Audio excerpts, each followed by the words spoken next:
Bismillahirrahmanirrahim. Assalamualaikum warahmatullahi wabarakatuh. Innal hamdalillah nahmaduhu wa nasta'inuhu wa nastaghfiruh wa na'udzu billahi min shururi anfusina wa min sayyiati a'malina. May yahdihillahu fala mudilla lahu wa may yudlil fala hadiya lahu. Wa asyhadu an la ilaha illallah wahdahu la syarika lahu wa asyhadu anna Muhammadan 'abduhu wa rasuluh. Allahumma shalli wa sallim wa barik ala sayyidina Muhammad wa ala alihi wa ashabihi wa man ihtada bihadihi wastanna bisunnatihi ila yaumiddin, amma ba'd. Alhamdulillah jamaah yang dirahmati oleh Allah Subhanahu wa taala.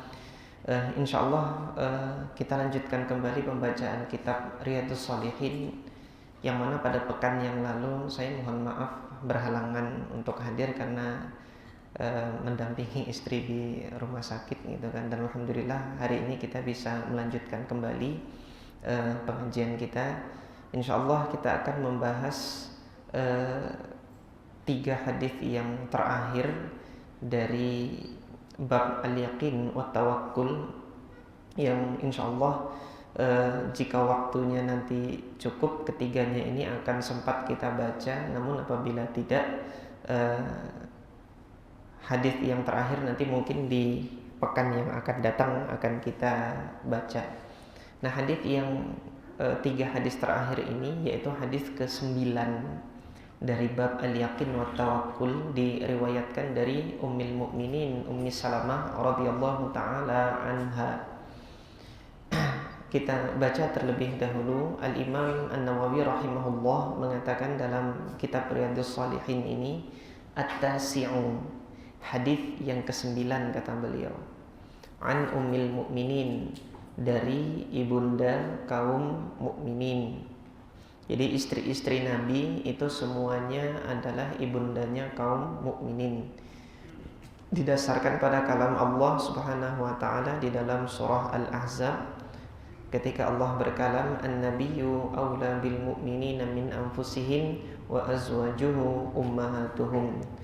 Nabi itu lebih berhak, memiliki wala, ini berhak terhadap orang-orang mukmin. Jadi berhak menjadi wali bagi orang-orang mukmin. Jadi orang-orang mukmin yang dia tidak memiliki ayah, tidak memiliki orang tua, maka walinya itu adalah Nabi Muhammad SAW. Kemudian Allah kalamkan kelanjutan dalam ayat ini, wa azwajuhu ummahatuhum, dan istri-istrinya adalah ummahat, ibundanya. Istri-istri Nabi itu adalah ibundanya kaum mukminin. Nah, di sini Allah Subhanahu wa taala menegaskan istri Nabi ini adalah wanita yang Allah Subhanahu wa taala pilihkan untuk menjadi ibunda orang-orang yang beriman. Jadi nanti antum insyaallah akan mendapati saya kalau menyebut istri Nabi dalam riwayat-riwayat hadis, saya seringkali mengucapkan ibunda, karena beliau adalah ibundanya kaum mukminin, dan saya menyatakan keimanan kepada Allah Azza wa Jalla, sehingga dalam hal ini saya selalu menyebut bahwasanya istri-istri Nabi itu adalah ibunda orang-orang beriman. Nah, istri Nabi yang meriwayatkan hadis ini adalah Ummu Salamah, Ummul Mukminin Ummu Salamah radhiyallahu taala anha. Wasmuha, kata Imam An-Nawawi, namanya adalah Hindun bintu Abi Umayyah, Hindu bintu Abi Umayyah Hudzaifah al-Makhzumiyah, dari qabilah Bani Makhzum, salah satu dari subqabilah Quraisy. Ibunda Ummu Salamah radhiyallahu taala anha sebelumnya merupakan istri dari sahabat Nabi Abu Salamah radhiyallahu taala anhu. Abu Salamah radhiyallahu anhu, beliau ini salah satu dari sahabat Nabi yang as-sabiqunal awwalun, yakni pertama kali masuk Islam. Jadi di antara penduduk Mekah yang bersegera untuk menerima dakwah Islam itu adalah Abu Salamah, Ummu Salamah. Jadi berdua ini suami istri. Dan Abu Salamah ini sangat mencintai Ummu Salamah, sementara Ummu Salamah juga demikian sangat mencintai Abu Salamah. Bukan gambaran ini, tapi fakta dari kecintaan kedua pasangan beriman ini sebelum nanti Ummu Salamah dinikahi oleh Nabi, ini nampak pada saat hijrah. Jadi ketika hijrah ini berdua, Abu Salamah dan Ummu Salamah dengan anaknya yang masih kecil itu bernama Umar, ini berangkat menuju ke Madinah setelah tahun ke-11 Hijriyah itu, setelah tahun ke-12 Hijriyah. Jadi berangsur-angsur kaum muslimin itu berhijrah menuju ke Madinah. Nah, di tengah perjalanan keluarganya Ummu Salamah dari Bani Makhzum itu menghalangi. Jadi Bani Makhzum ini kan memang secara kedudukan sosial di tengah masyarakat Mekah, Bani Makhzum ini rivalnya Bani Hashim. Rival itu saingan, lawannya dari Bani Hashim. Jadi masing-masing dari kedua kabilah ini seakan berebut peran gitu loh di tengah-tengah masyarakat kota Mekah. Kedua kabilah ini terpandang, Bani Hashim itu terpandang dan Bani Makhzum juga terpandang. Nah, inilah salah satu yang menjadikan musuh Allah, musuh Nabi, yaitu Abu Jahal masih enggan untuk masuk Islam sampai akhir hayatnya. Itu diantara yang menjadikan keengganannya menerima hidayah Islam itu adalah rivalitas persaingan antara Bani Makhzum dengan Bani Hashim. Nah, Abu Jahal itu dari kabilah Bani Makhzum gitu.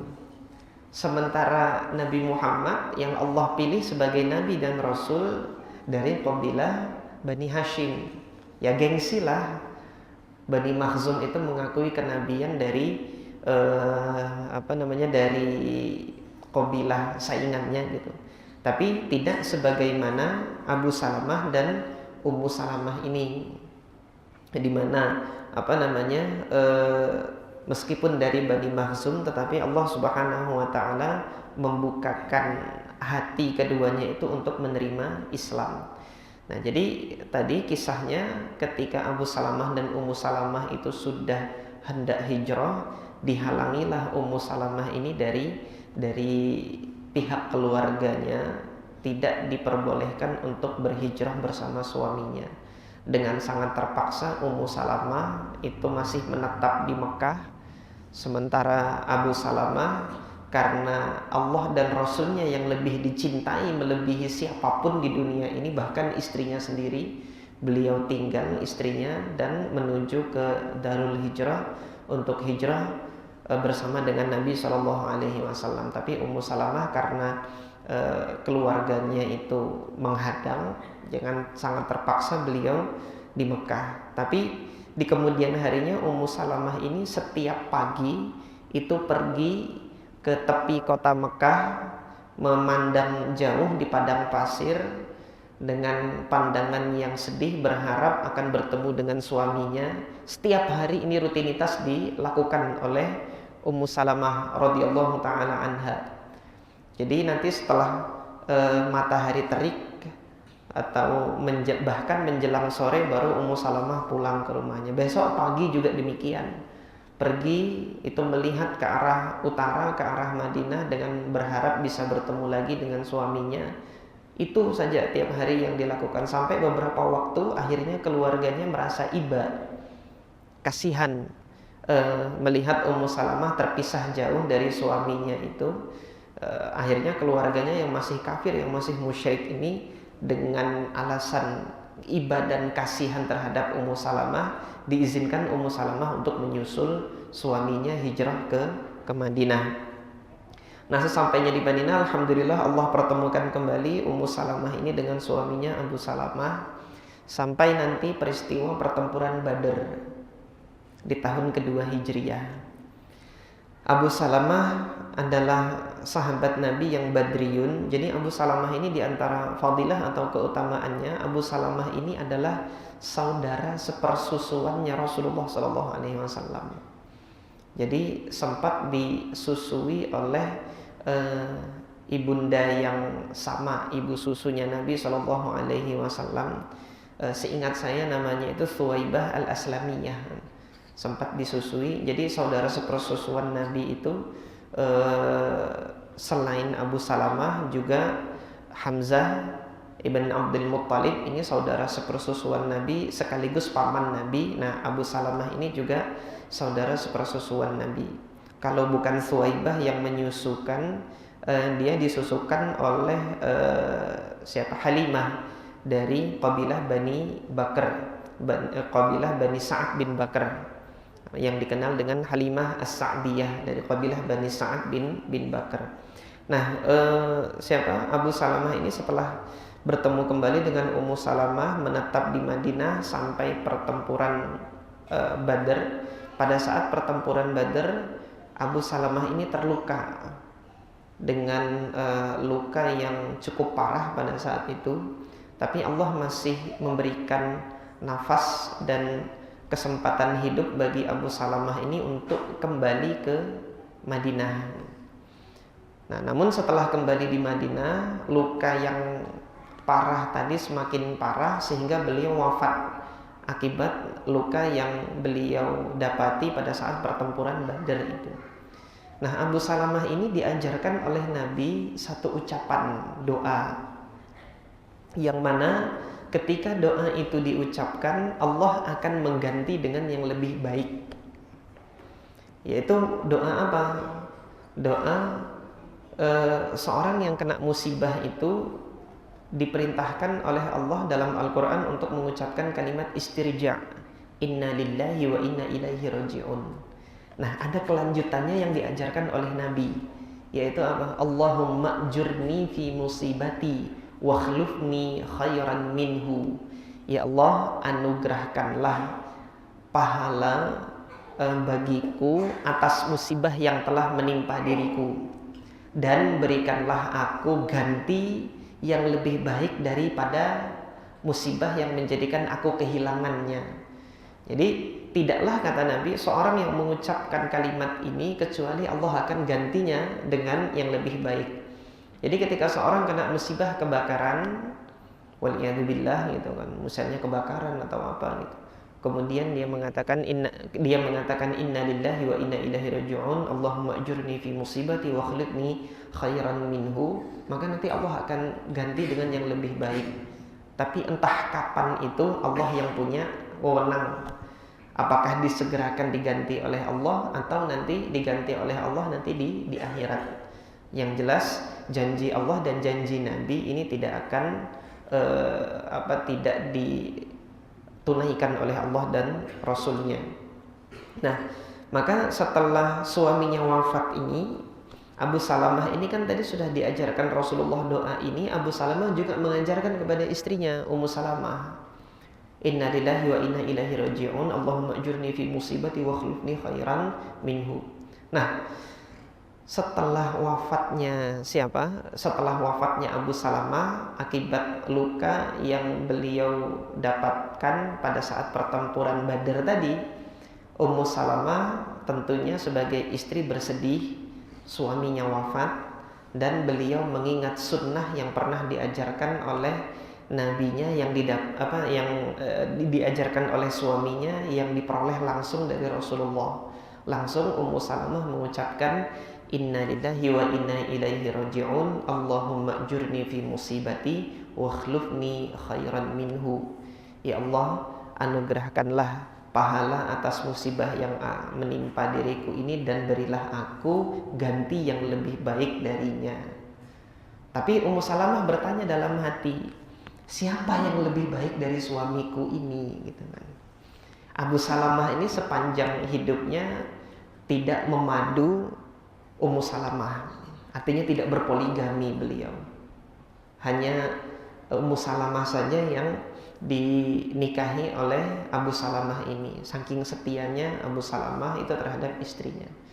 berangkat hijrah bareng ke Habasyah.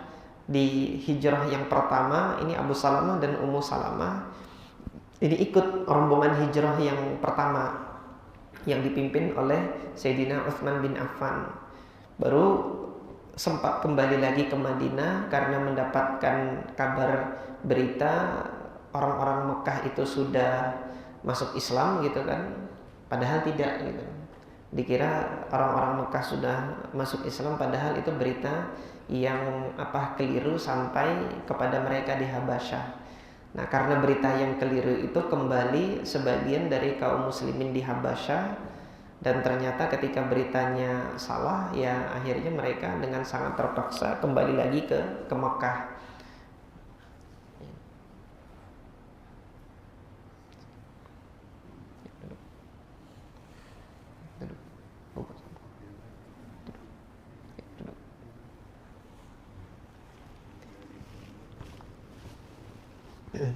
Ya, kita lanjutkan. Kemudian setelah Ummu Salamah tadi mengucapkan doa yang diajarkan oleh Nabi tadi, yang diajarkan suaminya tadi, beliau bertanya-tanya, siapa yang lebih baik dari suamiku gitu kan. Sepanjang pengetahuan Ummu Salamah, yang paling menyayangi dirinya, yang mencintai dirinya sepenuh hati, memberikan kesetiaannya itu kepada dirinya, itu hanya suaminya. Nggak ada laki-laki lain dalam pandangan Ummu Salamah yang lebih baik dari suaminya gitu. Nah, namun setelah masa iddah beliau itu selesai, iddahnya wanita yang ditinggal oleh suami itu kan, ditinggal wafat oleh suami 4 bulan 10 hari, Rasulullah langsung datang melamar beliau. Oh, ini jawaban Allah, laki-laki yang lebih baik itu. Karena berdasarkan sabda Nabi tadi kan, tidaklah seorang yang mengucapkan doa ini kecuali akan Allah ganti dengan yang lebih baik. Nah, dalam pandangan beliau nggak ada laki-laki yang lebih baik dari suaminya. Tapi ternyata laki-laki yang lebih baik dari suaminya yang datang untuk melamar Ummu Salamah adalah Rasulullah SAW. Nah, ketika dipinang oleh Rasulullah SAW, Ummu Salamah mengajukan 2 perkara yang menjadikan dirinya itu belum menerima pinangan Nabi.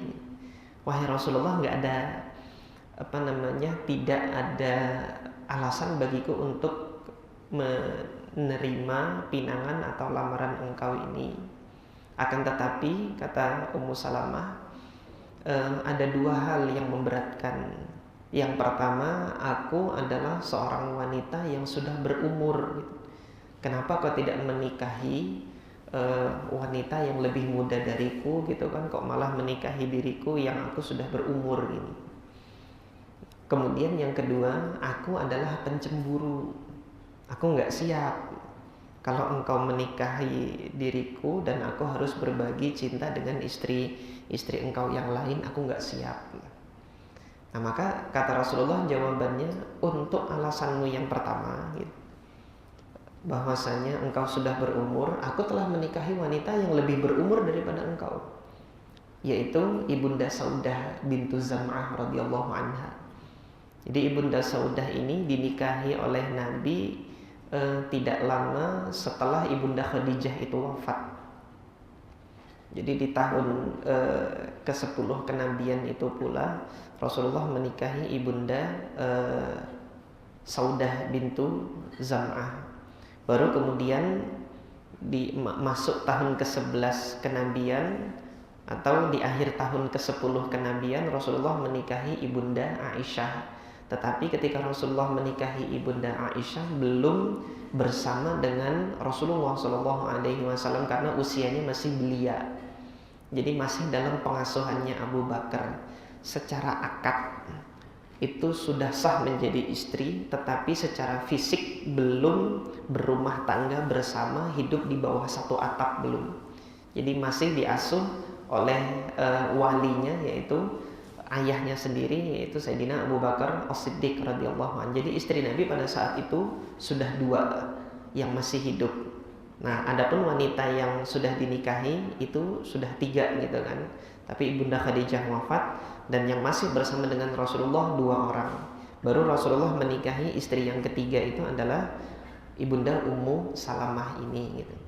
Nah, jadi alasan pertama tadi apa? Kalau alasannya adalah engkau sudah berusia, ada wanita yang lebih berusia daripada diri engkau yang sudah kunikahi, yaitu Saudah. Jadi nggak ada alasan, ini alasan gugur ini. Adapun alasan yang kedua, ketika engkau mengatakan aku pencemburu, aku akan berdoa kepada Allah agar kecemburuanmu itu hilang.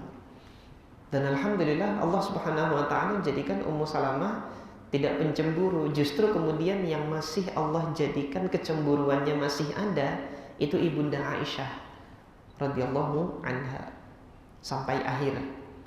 Dan Ibunda Aisyah itu cemburunya yang paling berat itu kepada Ibunda Khadijah, padahal Ibunda Khadijah sudah wafat. Kata Ibunda Aisyah apa? Ma ghirtu ala ahadin min azwajin Nabi sallallahu alaihi wasallam ka ghairati Khadijah ala Khadijah. Tidak ada istri Nabi itu yang aku cemburu dengannya melebihi kecemburuanku kepada Khadijah. Min kasrati dzikrihi, min kasrati dzikriha. Karena Rasulullah itu sering kali menyebut Khadijah. Dikit-dikit Khadijah, dikit-dikit Khadijah disebut gitu. Terus kemudian kalau lagi ingat dan rindu kepada Khadijah, Rasulullah itu menyembelih kambing dan membagikan kambing itu kepada keluarga dan teman-temannya Khadijah. Kalau lagi ingat rindu kepada Khadijah seperti itu. Nah, itu yang menjadikan Ibunda Aisyah itu cemburu dengan Khadijah, padahal sudah wafat dan Ibunda Aisyah belum pernah melihat dengan dengan sadar wanita tersebut. Jadi kalau kita lihat secara umur ininya kan di tahun ke-10 kenabian Ibunda Khadijah wafat, itu Ibunda Aisyah ya masih 5 atau menjelang 6 tahun. Jadi anak umur 5 atau 6 tahun itu untuk mengenal wanita dewasa kalau tidak sering bertemu itu kan tidak mengetahui gitu loh. Jadi secara sosok fisiknya itu Ibunda Aisyah belum mengenal dengan jelas sosok fisik dari Khadijah itu, tetapi beliau cemburunya bukan main karena Rasulullah itu sering menyebut nama dari Ibunda Khadijah.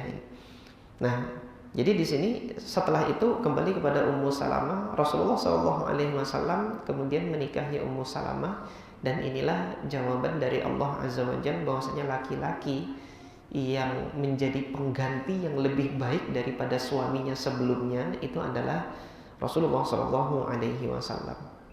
Nah, pada kesempatan kali ini hadis yang dibawakan yang diriwayatkan oleh Ummu Salamah radhiyallahu anha adalah berikut ini. Beliau menceritakan anna Nabiy sallallahu alaihi wasallam kana idza kharaja min baitihi. Rasulullah itu kalau keluar dari rumahnya, Rasulullah itu mengucapkan qal bismillah. Jadi Rasulullah mengucapkan bismillah. Tawakkaltu 'ala Allah, aku bertawakal kepada Allah. Allahumma inni a'udzubika an adilla aw udalla. Ya Allah, aku berlindung kepada Engkau dari tersesatnya diriku atau aku disesatkan. Au azilla au uzalla. Dan aku juga berlindung kepada Engkau ya Allah dari aku tergelincir atau aku digelincirkan. Au azlima au uzlama.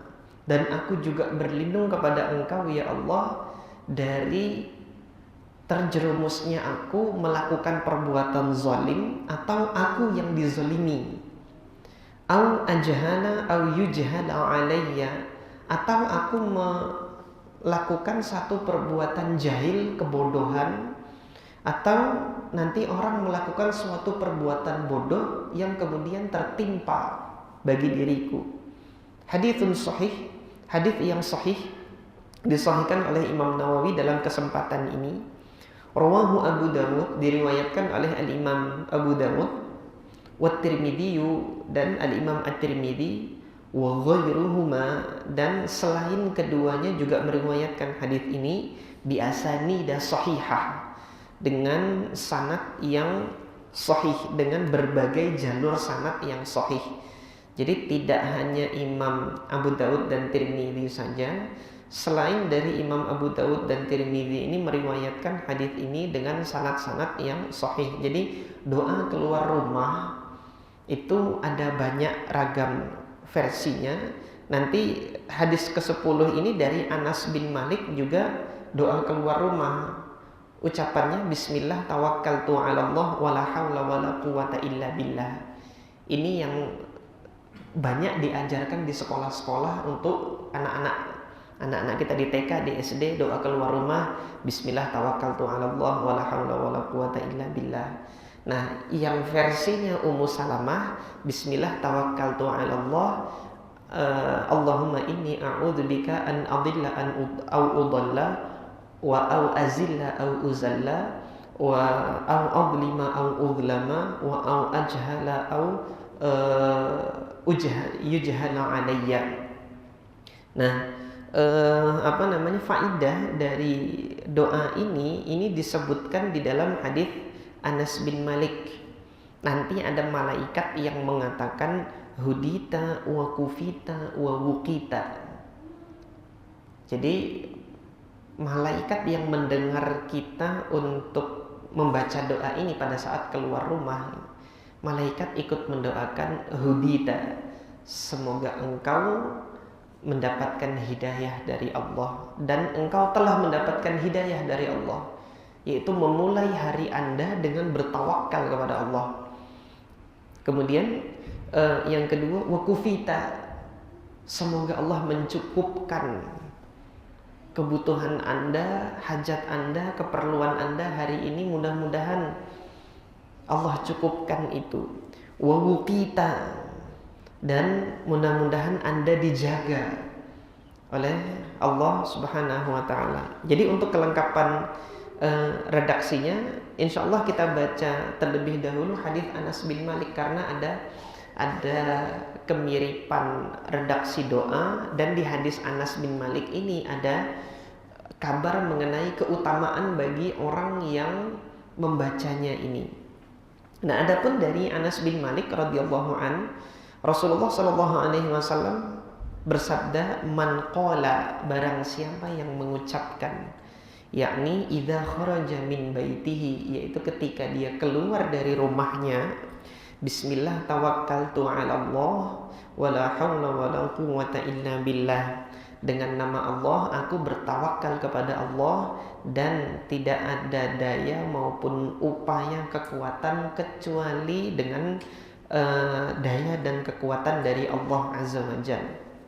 Yuqalu lahu, maka akan dikatakan kepadanya, yaitu oleh para malaikat, hudita wa kufita wa wukita, engkau diberi petunjuk, engkau dicukupkan, dan engkau dijaga. Wa tanaha anhu syaitan, dan setan itu menyingkir dia dari jalan yang akan dilalui orang yang mengucapkan kalimat ini atau doa ini. Nah, kemudian Imam An-Nawawi membawakan ziyadah atau tambahan redaksi dari Imam Abu Dawud. Hadis ini diriwayatkan oleh Imam Abu Dawud, Tirmidzi, dan Nasa'i. Dan di dalam redaksinya Imam Abu Dawud ada tambahan. Tambahannya apa? Fayaqulu, yakni syaitan, maka syaitan akan mengatakan li syaitanin akhar, kepada setan yang lain, kaifa laka birajulin qad hudiya wa kufiya wa wuqiya, bagaimana engkau itu bisa memperdaya orang yang telah diberi petunjuk oleh Allah dan telah dicukupkan oleh Allah dan telah dijaga oleh Allah. Sudah, kita cari godaan yang lain, kita nggak bisa goda orang ini, kita cari orang lain untuk digoda gitu. Jadi setannya begitu. Nah, jamaah sekalian yang dirahmati oleh Allah Subhanahu wa taala, berkenaan dengan hadis ini, Saya pribadi telah pernah menyaksikan salah satu video wawancara oleh kepala polisi syariat di Saudi. Nama beliau itu Syekh Adil Ibn siapa saya lupa gitu kan. Yang jelas nama beliau itu Adil, Syekh Adil. Beliau ini kepala polisi syariat. Jadi tugasnya polisi syariat itu bukan nangkap maling atau kemudian nangkap nangkap pelaku-pelaku tindak pidana, tidak. Tetapi tugasnya polisi syariat ini adalah menegakkan amar ma'ruf nahi mungkar. Makanya namanya di sana Hayatul Amri bil Ma'ruf wan Nahyi 'anil Munkar. Jadi jualan itu azan berkumandang itu 10 menit toko-toko itu sudah disuruh tutup. Hayatul Amri bil Ma'ruf itu patroli keliling memastikan bahwasanya tidak ada kegiatan jual beli ataupun aktivitas keduniawian ketika azan berkumandang. Dan kemudian hendaknya melaksanakan sholat 5 waktu itu di masjid. Jadi pemerintah di situ hadir untuk menegakkan syiar-syiar Islam, amar ma'ruf nahi mungkar itu hadir pada saat di negara Saudi sampai saat ini. Nah, tapi tidak tahu sekarang ketika saya sudah di sana kualitas itu bagaimana, Allah Ta'ala alam, saya tidak tahu untuk sekarang ini.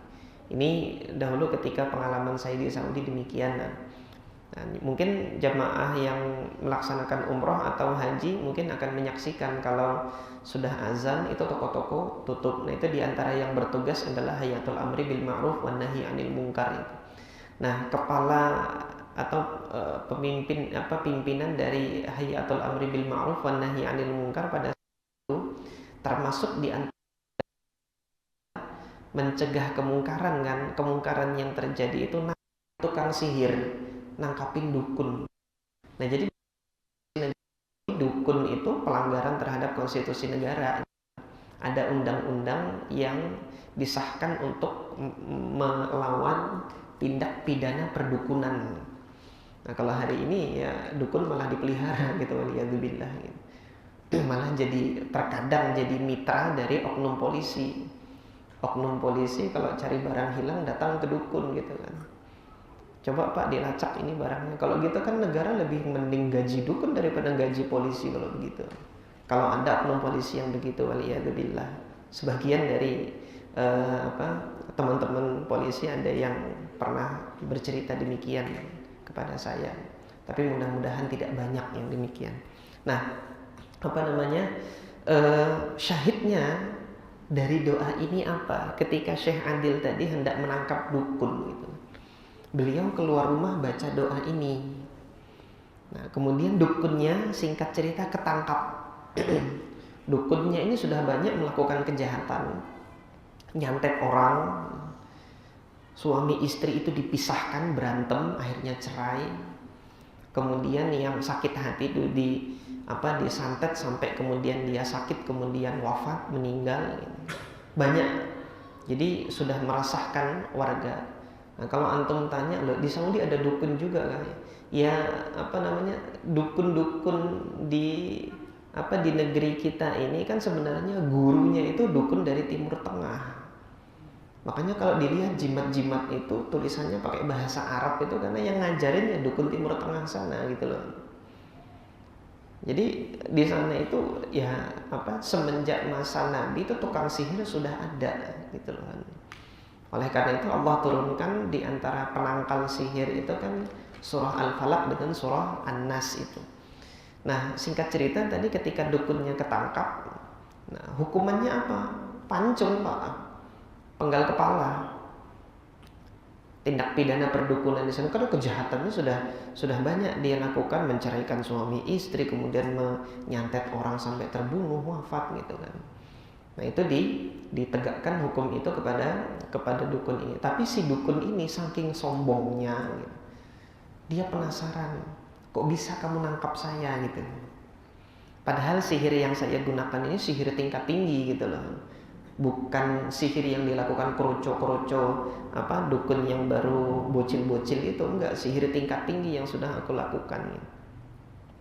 Nah, kata Syekh Adil, ya kemungkinannya adalah doa orang yang dizolimi itu dikabulkan oleh Allah gitu kan. Kalau itu kecil kemungkinan, kata si dukunnya. Kecil kemungkinan, kata si dukunnya. Kenapa? Sudah banyak suami istri yang saya ceraikan dengan sihir saya. Sudah banyak orang yang gila saya santet itu sehingga kemudian dia stres, depresi. Sudah banyak yang mati juga ketika saya santet itu.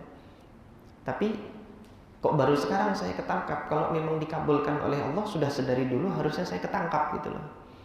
Kok baru sekarang ini ketangkap? Maka kata Syekh Adil, kalau begitu sihir kamu yang lemah gitu. Enggak mungkin sihir saya lemah, kata tukang sihir itu. Apa jawaban beliau? Ritual yang saya lakukan ini rutin ya. Saya membayar pelacur. Untuk apa gitu kan? Ya ketika itu disangkakan bahwasanya dilakukan perzinaan saja. Enggak, kalau zina itu sudah dosa biasa. Ini dosanya pemula-pemula. Kalau sudah tingkatan seperti dukun itu dosanya lebih tinggi daripada perzinaan. Dia membayar pelacur itu untuk diambil darah haidnya untuk digunakan menulis Al-Quran. Itu dibikin jadi jimat. Makanya Bapak Ibu sekalian, kalau nanti lihat ada jimat tulisannya Al-Quran, itu ditulis dari benda najis gitu loh. Ini jimat, tapi kemudian ditulis Al-Quran itu biasanya ditulisnya kebalik. Ditulis dengan cara terbalik, terus kemudian bahan yang untuk menulis itu adalah benda najis. Nah, ini najisnya diambil dari darah haidnya pelacur oleh si dukun ini tadi. Berarti kan secara logika kita ini sihirnya udah tingkat tinggi, tapi kok bisa ketangkep gitu kan? Kalau begitu yang ketiga adalah Rasulullah tidak pernah dusta. Doa ini yang dibaca oleh Syekh Adil tadi itu ketika beliau mau berangkat untuk menangkap dukun ini, untuk mencari di mana dia sudah dapat informasi dia berada di sini. Dia berangkat bismillah, mengucapkan bismillah tawakkaltu 'ala Allah wala haula wala quwata illa billah, sebagaimana yang Nabi sabdakan, tanaha anhu syaitan. Jadi jin-jin penjaga si dukunnya itu tadi yang dia biasanya orang-orang yang cari dia itu dia bisa bersembunyi, nggak bisa kelihatan gitu kan. Jin-jin yang menjaganya itu minggir. Sebagaimana Nabi tidak pernah berdusta dalam hal ini, ya minggir gitu jin-jinnya itu, sehingga beliau bisa ketangkap dan nggak bisa dilindungi oleh siapa? Oleh jinnya itu. Nah, ini salah satu faidah dari pengalaman salah seorang tokoh Hayatul Amri bil Ma'ruf wan Nahi 'anil Munkar di negara Saudi, yang kisah beliau, pengalamannya ini semakin menunjukkan kepada kita bahwasanya sunnah yang diajarkan oleh Nabi Shallallahu Alaihi Wasallam ini memiliki keutamaan yang besar di sisi Allah dan di sisi bagi mereka yang mengamalkan sunnah yang mulia ini. Dan hendaknya kaum muslimin ini jangan menganggap remeh atau sepele sunnah yang mulia ini gitu loh, sehingga nanti ketika keluar rumah dia tidak mengucapkan bismillah tawakkaltu 'ala Allah. Tetapi ketika dia keluar rumah hendaknya mengucapkan bismillah tawakkaltu 'ala Allah wala haula wala quwata illa billah, atau dengan versi Ummu Salamah tadi, bismillah tawakkaltu 'ala Allah Allahumma inni a'udzubika an adilla aw udalla aw azilla aw uzalla aw adlima aw udlama aw ajhala aw yujhala alayya.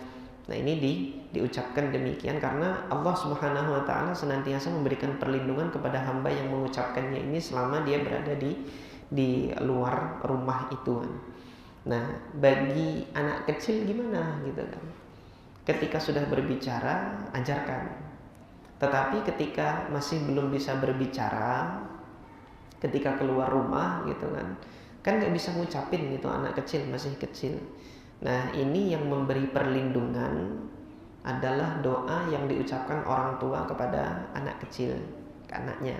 Sunnah ini juga diajarkan oleh para nabi terdahulu. diajarkan oleh Nabi Ibrahim ketika Nabi Ibrahim melindungi putranya Ismail dan Ishak dengan mengatakan u'idzukuma bikalimatillahi tammah min syarri ma khalaq. Nah, ini yang diucapkan atau dalam redaksi yang lain min syaitani wahamah wa min kulli ainil lamah, dari syaitan yang mengganggu dan dari tiap-tiap ain yang mencelakakan. Ain ini pandangan orang yang dia mencelakakan orang yang dipandang. Jadi Bapak Ibu sekalian mungkin pernah mendapati di masyarakat anak kecil itu tahu-tahu sakit tanpa sebab. Yang mana ketika keluar rumah biasanya ketika pas dilihat orang yang melihat ini merasa kagum atau lucu, mengatakan lucunya, imutnya nih. Itu melesat ain di situ. Ketika ain ini melesat dia sakit gitu.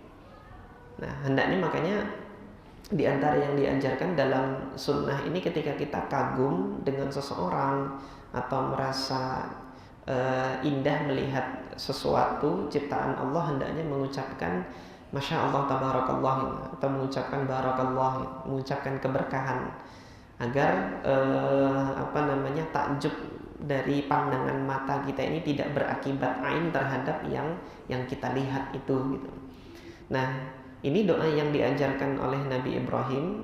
Ini kata Rasulullah, karena Ibrahim yu'idhu Ismail wa Ishak bihi, dengan doa itu u'idhu kuma bikalimatillahi tammah min syaitani wahamah wa min kulli ainil lamah. Dan Rasulullah memohon perlindungan kepada Allah dengan doa ini bagi siapa? Bagi Hasan dan Husain, bagi Sayyidina Hasan dan bagi Sayyidina Husain ketika masih kecil. U'idzukuma. Kuma itu kan dua orang, karena yang diberikan perlindungan itu dua. Nah, jadi kalau nanti Bapak Ibu sekalian anaknya satu laki-laki, itu berarti u'idzuka, aku melindungi engkau dengan kalimat Allah yang sempurna, bi kalimatillahi ta'amah, dengan kalimat Allah yang sempurna, min kulli syaitani wahamah, dari tiap-tiap syaitan dan wabah penyakit, hamah syaitanin wahamah, wa min kulli ainil lamah, dan dari tiap-tiap pandangan yang mencelakakan. Nah, ini sunnah yang diajarkan oleh Nabi SAW.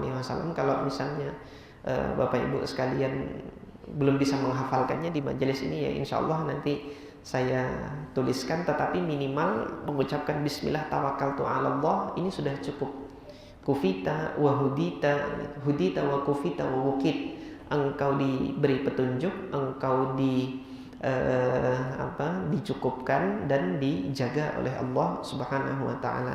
Ini diantara faidah dari doa keluar rumah ini. Dan insya Allah masih ada sisa waktu sebelum azan Isya, kita baca hadis yang terakhir dari bab al-yaqin wa tawakkul ini, dari Anas bin Malik radhiyallahu taala anhu, wa an Anasin radhiyallahu anhu qala, diriwayatkan dari Anas bin Malik radhiyallahu anhu, beliau mengatakan, kana akhawani ala ahdin nabi, ada dua orang saudara di masa Nabi sallallahu alaihi wasallam. Wa kana ahaduhuma ya'tin nabi, satu dari dua saudara ini seringkali menghadiri majelis Nabi untuk belajar agama. Wal akhar yahtarifu, satunya saudara yang lainnya bekerja untuk mencari nafkah. Ihtarafa yahtarifu itu bekerja untuk mencari nafkah. Fasyaka al-muhtarifu akhahu lin-nabi sallallahu alaihi wasallam. Kemudian saudaranya yang bekerja ini mengadukan perkara saudaranya yang hadir ke majelis Nabi ini kepada Nabi. Maksudnya apa? Wahai Nabi, ini saudaraku ini gak pernah bantu aku jualan, gak pernah bantu aku kerja, dia datang ke majelismu terus gitu loh. Tolong Pang dinasehatin, maksudnya gitu loh. sekali-sekali bantu saya gitu untuk tidak hadir ke majelismu, untuk belajar Islam di majelis engkau gitu kan. Maka kata Nabi apa? La'allaka turzaqu bihi. Boleh jadi rizkimu itu ketika kamu bekerja itu karena saudaramu yang belajar agama. Jadi Allah membukakan rizki bagi saudaranya yang bekerja ini karena saudaranya yang belajar agama ini. Nah, terakhir, insya Allah ini karena sudah masuk waktu Isya, ini faedah yang berharga bagi kita kaum muslimin, terutama bagi orang tua ya, yang dia mengasuh dan mendidik anaknya. Boleh jadi Bapak Ibu sekalian, rizki yang Allah bukakan, Allah limpahkan itu ketika anak-anak kita itu belajar agama. Bapak Ibu mungkin kalau hitung-hitungan, wah nggak cukup kalau anakku nanti ke pesantren ini, atau anakku nanti ikut majelis ini. Tapi ketika bismillah anakku harus belajar ilmu agama, tempatkan di pesantren mana, nanti kita nggak tahu cara Allah dibukakan rezeki itu, entah nanti kalau yang dia berdagang dagangannya semakin laris, banyak orderan atau bagaimana.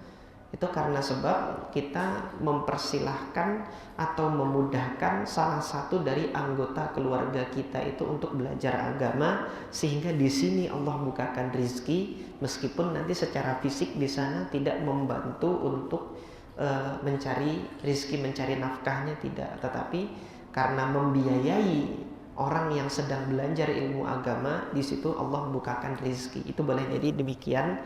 Nah, sebagaimana sabda Nabi, la'allaka turzaqu bihi, boleh jadi kamu itu dapat rezekinya gara-gara saudaramu yang belajar agama itu. Ini yang bisa kita pelajari dalam kesempatan malam hari ini, mudah-mudahan bermanfaat. Aqulu qouli hadza wa astaghfirullah li wa lakum. Subhanakallahumma rabbana wa bihamdika asyhadu an la ilaha illa anta astaghfiruka wa atubu ilaik. Assalamualaikum warahmatullahi wabarakatuh.